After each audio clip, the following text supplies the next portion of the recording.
안녕하세요. 결혼이란 인생의 제2막을 시작할 뻔한 30대 여성입니다. 살다 보니 이렇게 드라마 같은 일이 저에게도 일어나네요. 남자친구와 저는 같은 회사에서 만난 이른바 사내 커플입니다. 그렇다고 저희가 입사를 하자마자 서로 첫눈에 반하고 그런 건 아니고요. 처음엔 서로 오며 가며 이따금씩 마주쳤기에 서로 얼굴만 아는 정도였어요. 그러다 한 번은 회사에서 행사가 있었는데 그곳에서 우연찮게 남자친구와 제가 대화를 나누게 되었지요. 그때는 술도 조금 마신 상태였고 행사 분위기 자체가 제법 편안한 분위기였기에 서로 연락처도 교환하게 됐어요. 하지만 막상 다음 날부턴 다시 예전처럼 마주치면 눈인사나 나눌 정도였지 뭐 딱히 친하게 지내거나 그런 건 없었습니다. 연락처만 가지고 있었지 문자 한 번 주고 받은 적이 없었으니까요. 하지만 이후로 두어 달쯤 지났을 무렵 남자친구가 출장으로 갔던 곳에서 제 기념품을 사왔다며 만나서 직접 주고 싶다고 그러더군요. 솔직히 지금 나한테 데이트 신청을 하는 건가라는 생각이 들었네요. 아니나 다를까 역시나 남자친구는 주말 점심임에도 불구하고 정장 차림에 꽃까지 한 다발 들고 저를 기다리고 있었습니다. 게다가 행사 때와는 달리 귀까지 빨개져서는 어떻게든 대화를 이어가려는 그의 모습이 지금도 기억이 나네요. 사실 제약회사라는 곳이 다른 기업들보다 분위기가 보수적인 편이에요. 그렇다 보니 사내연애에 대한 시선이 곱지만은 않지요. 또 주변에서들 사내연애를 하다 헤어지기라도 하면 여자만 손해라며 같은 사무실에 있는 남자들은 남자가 아니라 도라르방 보듯 하라는 소리도 귀에 딱지가 앉을 만큼 들었기에 사내연애는 생각해본 적도 없었어요. 그래서 남자친구가 사귀자고 했을 땐 몇 번이나 거절을 하기도 했습니다. 하지만 10번 찍어 안 넘어가는 나무가 없다고 생각한 건지 남자친구는 계속해서 저에게 기회를 달라며 저에게 들이대더라고요. 솔직히 사내연애 자체에 대해 걱정이 많았던 거지 남자친구라는 사람이 싫은 건 아니었어요. 그래서 결국 또다시 고백을 받았을 땐 더 이상 그를 밀어낼 수 없었네요. 이후로 저희는 사람들의 눈을 피해 연애를 시작했습니다. 해녀 사람들이 눈치라도 챌까봐 회사에 있는 동안에는 남자친구에게 정말 눈길 한 번도 제대로 주질 않았고요. 그렇게 저희는 비밀스러운 연애를 이어나갔습니다. 그리고 조금 늦게 떠난 2주년 기념여행에서 남자친구는 프로포즈를 해왔고 저는 그 프로포즈를 기쁜 마음으로 받아들였습니다. 남자친구와 결혼을 결심했던 이유는 여러 가지가 있었지만 그중 가장 결정적인 건 남자친구의 성품 때문이었습니다. 같은 회사를 다니며 지켜본 남자친구는 다른 사람들에게 관대하고 친절했으며 자기가 하는 일에 대한 책임감을 갖춘 사람이었거든요. 게다가 저에게도 늘 다정다감하고 저희는 만나는 동안 크게 다투는 일도 없었으니 결혼 상대로는 딱이라고 생각했지요. 아무튼 결혼 이야기가 오고 가면서 양쪽 집안에 인사를 드리러 가자는 이야기도 나왔습니다. 이전까지 양쪽 집안에 서로 사귀는 사람이 있다고 말씀만 드렸지 소개를 한 적은 없었거든요. 제 입장만 이야기해보자면 일단 남자친구가 부모님께 소개해드리기에 마뜩찮고 그랬던 건 절대로 아닙니다. 사실 결혼을 약속하기 전에는 그래도 사람 일이라는 게 어떻게 될지 모르잖아요. 솔직히 정이라도 들었다가 서로 헤어지기라도 하면 저희 둘뿐만 아니라 어른들도 마음이 안 좋으실 것 같았습니다. 그래서 직접 만나 뵙는 일은 없이 명절이나 어른들 생신처럼 알면서 그냥 지나치긴 조금 껄끄러운 날들만 서로를 통해서 선물만 두세 차례 주고받고 했어요. 그리고 그때마다 남자친구가 어머님이 너무 좋아하셨다던가 절 너무 보고 싶어 하신다던가 그런 말을 해주었거든요. 전 그런 남자친구의 말을 철석같이 믿었기에 막연히 어머님께서 저에게 좋은 감정을 가지고 계실 줄 알았습니다. 저희 부모님도 남자친구에 대해서는 굉장히 호감을 갖고 계셨기도 했고요. 실제로 남자친구가 저희 집에 먼저 인사를 왔었는데요. 말이 인사지 집에서 저희 어머니가 차려주신 정말로 상다리 부러지게 차려진 밥상에 모여 앉아 화기애애한 분위기로 식사를 한 게 전부였습니다. 오고 간 이야기도 어머님께선 건강하시냐, 어머님 살아계실 때 잘해드려야 한다, 내 딸을 귀하게 여겨달라와 같은 지극히 부모님이 하실 수 있는 이야기가 전부였고요. 말이 나와서 말이지만 저나 남자친구나 서로에게 크게 부족한 부분도 없었습니다. 외모나 성격이야 측정 불가 항목이니까 제외하고 소위 결혼할 때 따지는 조건들만 얘기해 볼게요. 졸업한 대학도 비슷한 수준이었고 회사야 사내 커플이니 말할 것도 없죠. 남자친구가 저보다 나이도 3살 많고 사회생활도 먼저 시작했다 보니 저보다 연봉이 조금 높기는 했지만 몇백만 원 수준의 차이였습니다. 그리고 이런 이야기까지 하면 제가 너무 계산적으로 보일지도 모르겠지만 저희 부모님이 재벌은 아니어도 어디 가서 아쉬운 소리 하실 분들도 아니었고 노후 준비도 다 되어 있으셨어요. 어차피 이렇게 된 거 말이 나온 김에 다 해볼게요. 평범하고 경제적으로 부족함 없이 자란 저와 달리 남자친구의 사정은 좋지 못했습니다. 남자친구가 어렸을 때 부모님이 이혼을 하셨다는 사실을 사귄 지 얼마 되지 않았을 때 듣게 되었습니다. 요새야 이혼 가정이 예전보다는 흔하다면 흔해졌고 제 주변에도 이른 결혼을 후회하고 다시 돌아온 지인들도 있었으니 이혼 사실 자체가 충격적이진 않았습니다. 두 분이서 무슨 일로 이혼을 하시게 된 건지는 정확히 듣지는 못했네요. 좋은 일도 아닌데 먼저 말해주지 않는 걸 제가 나서서 꼬치꼬치 묻기가 그렇더라고요. 다만 아버님에 대한 남자친구의 감정이 굉장히 부정적인 걸로 보아서는 아버님의 잘못으로 헤어지신 게 아닌가 추측만 할 뿐입니다. 아무튼 여기까지야. 남자친구가 잘못해서 생긴 일은 아니니까 이게 남자친구의 단점이라고 생각하지는 않았어요. 그냥 참 안 됐다 정도랄까요? 이런 상황에서 오만하게 들릴 수도 있겠지만요. 남자친구의 어머님께서 저를 탐탁치 않아 하실 줄은 예상하지 못했습니다. 하지만 예비 시댁에 인사를 드리러 가는 날 차 안에서 남자친구가 그러더라고요. 사실은 어머님께서 절 별로 안 좋아하신다고요. 이유가 뭐냐 하니 자기도 잘 모르겠답니다. 그러면서 한다는 말이 어머니께서 예전부터 자기한테 의지를 많이 하셨는데 갑자기 결혼을 한다고 하니까 서운해서 그러시는 것 같다나요. 순간 머리가 띵하고 마음이 복잡해지더라고요. 아니, 그래서 내가 잘못한 게 뭔데? 당신 아들을 뺏어가는 것 같다 뭐 그런 건가? 드라마에서나 보던 일이 나한테 일어나는 건가? 별의별 생각이 다 들던걸요? 어느새 예비 시댁에 도착했을 땐 차 안에서 들었던 말이 있어서인지 출발할 때보다 2배 이상 긴장한 제 자신을 발견할 수 있었습니다. 그래도 여기까지 와서 어디 도망갈 수도 없고 어머님 마음에 들게 잘 해야겠다는 생각을 했습니다. 지금 생각하면 그런 생각을 했다는 것 자체가 억울하네요. 그렇게 들어선 시댁에는 예상하지 못한 분도 계셨는데요. 그건 바로 시이모님이셨습니다. 앞서 남자친구의 부모님이 일찍이 이혼을 하셨다고 했잖아요. 실제로 두 분이 이혼하신 후 남자친구는 어머님과 둘이 살게 되었는데 그 생활이 쉽지만은 않았던 모양이에요. 그나마 다행인 건 근처에 어머님의 언니분, 그러니까 이모님께서 살고 계셨답니다. 그래서 이모님 내외분께서 여러 가지로 많은 도움을 주셨다고 하더라고요. 솔직히 저는 이 부분에 대해 그다지 크게 생각하지는 않았습니다. 그도 그럴 것이 저희 어머니도 이모하고 모든 일에 있어서 같이 울고 웃으며 가깝게 지내시거든요. 그래서 어머님과 시이모님의 관계도 그 정도로 생각을 했어요. 오히려 자매 중 한 명이 곤란한 상황인데 다른 한 명이 모른 척 하는 게 더 이상한 거 아닌가요? 하지만 그렇다고 해서 제가 시이모님을 오늘 뵐 수도 있을 거라고 예상하지는 못했지요. 그래서 솔직히 당황스럽고 부담스러웠습니다. 가뜩이나 어머님도 절 안 좋아하신다는 소리를 들은 마당에 이모님한테까지 신경을 써야 한다니 부담감이 어마어마했지요. 이런 비교는 하면 안 되지만 솔직히 남자친구가 저희 집에 인사를 하러 왔을 때와는 상황이 완전 달랐습니다.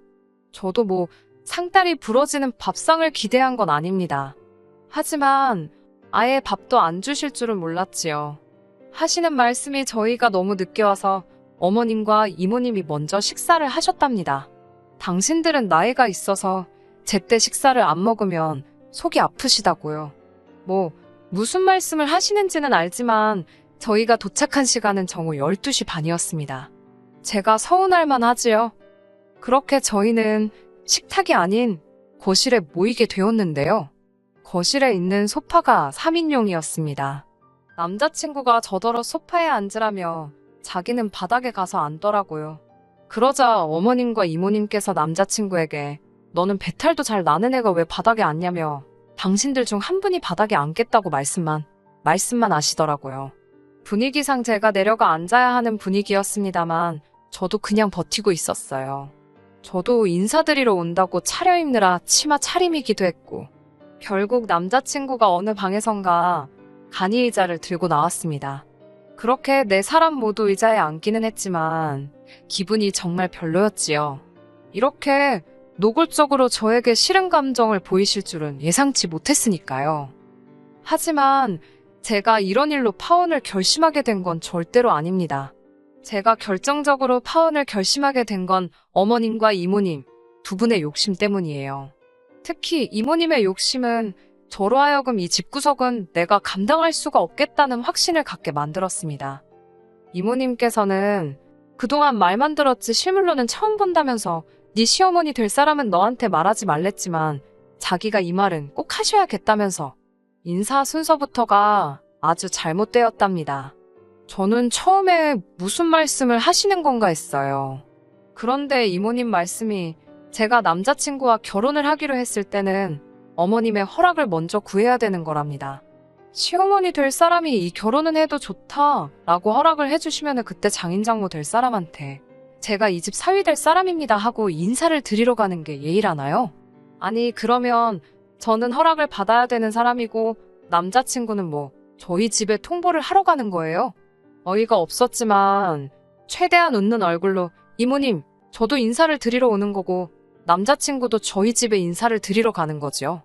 그리고 저희 집에 먼저 인사를 드리러 오게 된 건 저희 집에 좋은 고기가 선물로 들어왔는데 아버지께서 사위 될 사람하고 같이 먹으면 좋겠다 하셔서 그렇게 된 거라고 남자친구도 좋다고 했다고 설명을 드렸습니다.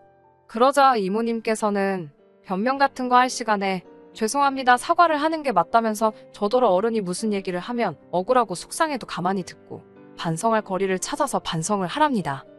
원래 처음에 예비 시댁에 가면 며느리감 기죽여 놓으려고 말도 안 되는 억지를 쓰는 시부모님들이 계시다는 소리를 일전에 들은 적이 있습니다. 왜인지 그 말이 갑자기 떠오르기도 했고 난처해하는 남자친구의 표정이 눈에 들어오면서 그래 기왕 잘 보이겠다고 마음먹은 거 꼭 참아보자 생각했어요. 하지만 이모님은 그런 제 속을 아시는지 모르시는지 계속해서 말도 안 되는 소리를 하셨습니다. 급기야는 혼수와 예단까지 당신이 들먹이시더군요. 저더러 집은 어떻게 할 생각이냐길래 남자친구와 반반으로 부담하기로 했다고 했습니다. 이 부분은 미리 이야기가 된 부분이었고요. 저 때문이 아니라 남자친구의 사정을 고려해 반반이 된 상황이었습니다. 그런데 이모님께선 그러면 네 시어머니는 어쩔 셈이냐고 물으시더군요. 제가 남자친구를 쳐다보며 그 문제는 조카분하고 직접 이야기해보시는 게 좋지 않겠냐고 되물었습니다. 그러자 내가 너한테 물었지 조카한테 물었냐며 어쩔 셈이냐고 다시 한번 호통치듯 물어보시더군요. 어머님께서는 됐다고 요새 어느 며느리가 시애미랑 같이 살길 좋아하겠냐면서 요샌 시자만 붙어도 짐작 취급이란다고 아이고 소리를 연신 내시더군요. 솔직히 모시고 살 생각 없었습니다. 남자친구도 모시지 않아도 된다고 했고요. 지금도 남자친구랑 어머님은 따로 살고 있는데 결혼까지 하는 마당에 갑자기 합가를 할 이유가 없잖아요. 그런데 순식간에 무슨 앞뒤 다 잘라먹고 저만 나쁜 며느리가 되어 있더라고요. 더 웃긴 건 제가 벙쪄서 아무 말도 못하고 있는데 이모님께서 어머님께 넌 가만히 있으라면서 당신이 이 집 제일 큰 어른으로서 한마디 하시겠답니다. 그러더니 저희가 결혼을 하든 쌈을 싸먹든 당신은 저희가 할 도리만 제대로 하면 아무런 참견도 안 하실 거랍니다. 그러면서 집 문제는 저희 둘이 알아서 하고 시어머니를 안 모시고 사는 것도 알겠답니다. 대신 저희가 결혼하는 대로 어머님을 당신 집으로 데리고 가실 거래요. 나이든 어머님이 혼자서 사는 걸 더 이상은 두고 볼 수가 없다나요. 문제는 당신 집이 오래된 주택이라서 손볼 곳이 한두 군데가 아니랍니다. 그러면서 너희 어머니가 건강하게 오래 사시려면 그 집을 손봐야 할 것 같다면서 그 비용을 저더러 내라더군요. 더 어이가 없었던 건 남자친구가 그거 진짜 괜찮은 생각인 것 같다며 저한테 동의를 구했다는 거예요. 어처구니가 없어서 제가 남자친구에게 이게 뭐가 괜찮은 생각이냐고 되받아쳤습니다. 순간 분위기가 싸해지더라고요. 분위기고 뭐고 그런 걸 신경 쓸 정신도 없었어요. 제가 남자친구에게 다시 한번 뭐가 괜찮냐고 그걸 내가 왜 내냐고 물었습니다. 그러자 이모님께선 저더러 그게 무슨 말버릇이냐며 저더러 맨손으로 시집오려고 했냐입니다. 아까도 말씀드렸다시피 반반 결혼을 하기로 했어요라고 대답했더니 반반이고 뭐고 그래서 예단을 안 한다는 거냐고 화를 내시더군요. 이모님 집 리모델링 해드리는 게 예단은 아니지요라고 또 받아쳤습니다. 그러자 이번엔 어머님께서 당신이나 이모님이나 다를 것이 없다며 이모님한테도 당신 대하듯이 하면 되는 거랍니다. 아니 그러면 저한테는 어머님이 두 분이신 거나 마찬가지냐고. 솔직히 이때는요. 저도 당황스럽기도 하고 남자친구는 편도 안 들어주고 뭐 혼이 빠지는 기분이라서 되는 대로 말이 나갔어요. 어머님께선 그렇게 생각하지 말고 대신 너는 아버님이 없지 않냐입니다. 아, 이게 무슨 말도 안 되는 논리인가. 화가 나더라고요. 그래서 제가 얼마냐고 물어봤습니다. 도대체 얼마를 나한테 뜯어내려고 그러시나 싶어서요. 그러자 하신다는 말씀이 한 4천만 원이면 그럭저럭 될 것 같답니다. 4천만 원이 네 집 똥개 이름도 아니고 당시 남자친구가 모아둔 돈이 6천이었는데 서로 6천씩 들고 결혼하기로 했는데 어떤 정신 나간 여자가 예단으로 4천을 예상하겠어요? 너무 짜증이 나서 이모님이나 어머님한테는 대꾸도 하기 싫더라고요. 제가 주섬주섬 가방하고 옷을 챙기자 남자친구가 뭐하냐고 묻길래 아니 이 결혼 못하겠다고 그랬어요. 돈이 없어서 못하겠다고 웃으면서 말했네요. 그냥 너 장가갈 때 쓰려고 모았다는 그 6천으로 이모님 댁이나 고쳐드리고 그게 좋겠다고요. 그러자 이모님께서는 저거 보라고 시댁이 아니라 지네 집에 먼저 갔을 때부터 마음에 안 들었답니다. 그리고 당신은 솔직히 돈이 아니라 제가 먼저 나서서 이모님 저희가 어머님 모실게요. 뭐 그런 소리가 듣고 싶어서 한번 저를 시험해 본 거라나요? 그게 더 화가 나더라고요. 자기가 뭔데 저를 시험을 해봅니까? 저도 너무 화가 나서 아이고 제가 원래 시험을 잘 보는 편인데 이번 시험은 너무 어려워서 기권하겠다며 한껏 빈정거리고 그 집구석을 나와버렸습니다. 나와서 택시를 잡으려고 하는데 속에서 정말이지 천불이 나더라고요. 뭐랄까 화를 주체할 수가 없었달까요? 그때 남자친구가 저를 쫓아왔던지 뒤에서 헉헉거리며 제 이름을 불렀습니다. 제가 뭐하러 쫓아왔냐니까 이모님 성격이 원래 괄괄하시다며 그리고 자기가 생각해도 4천은 과하다며 2천만 하랍니다. 자기가 잘 말해주겠다나요. 그러면서 제 손목을 낚아채는데 어이가 없어서 저도 모르게 이 미친 X라고 욕을 하곤 정강이를 발로 차버렸네요. 정강이를 맞으니까 아프긴 했는지 제 다리를 부여잡으며 휘청하는데 확 밀어버리곤 그대로 택시에 올라타버렸지요. 2년 동안 누구보다 예쁜 사랑을 했다고 믿었는데 이렇게 저질스럽게 끝나게 될 줄은 꿈에도 생각지 못했습니다. 억울한 마음에 눈물이 펑펑 쏟아졌어요. 택시 기사분께서 살다 보면 이런 일 저런 일이 다 있다며 내릴 때는 눈물 닦고 내리라며 위로의 말을 건네주셨습니다. 그 택시 기사분께 제 사연을 듣게 되신다면 정말 감사했다고 인사드리고 싶네요. 그렇게 주말이 지나가고 주말 내내 남자친구에게서 전화가 걸려왔지만 받지 않았습니다. 회사에서도 철저하게 무시했어요. 다행히 회사에선 지도 티를 안 내더군요. 이게 벌써 3주 전 일이고 지금까지 서로 진짜 개무시하면서 지내고 있습니다. 솔직히 너무 피곤하긴 해요. 신경이 쓰이지 왜 안 쓰이겠어요? 똥이 더러워서 피하지 무서워서 피하냐는 심정으로 이직 준비 중입니다. 걱정하지 마세요. 낮춰서 갈 건 아니니까요. 보란 듯이 더 좋은 곳으로 가서 한껏 비웃어 주렵니다. 끝까지 들어주셔서 감사합니다. 오늘의 사연은 여기까지입니다. 구독과 좋아요, 알람 설정 부탁드리고 더 좋은 사연으로 다시 찾아뵙겠습니다. 감사합니다.